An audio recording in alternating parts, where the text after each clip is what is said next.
ওসমান হাদি একটি নাম, একটি কণ্ঠ, একটি আদর্শ। যখন ভয় মানুষকে নীরব করে দেয়, যখন সত্য বলা অপরাধ হয়ে ওঠে, ঠিক তখনই উঠে দাঁড়ান ওসমান হাদি। তিনি ছিলেন বাংলাদেশ স্বাধীনতার কণ্ঠ, মুসলমানের কণ্ঠ, সত্যের কণ্ঠ। অন্যায়ের কাছে মাথা নত না করে তিনি বেছে নিয়েছিলেন সাহসের পথ।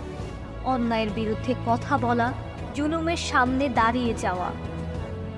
ওসমান হাদিরা বারবার আসে না, একবার আসে, একবার যায়, কিন্তু থেকে যায় কোটি মানুষের হৃদয়ে। কারণ বীর মানে শুধু লড়াই নয়, বীর মানে মানুষকে সাহসী করে তোলা। আজও যখন কেউ সত্যের পথে কথা বলে, ভয়কে জয় করে এগিয়ে আসে, সেখানেই বেঁচে থাকেন ওসমান হাদি।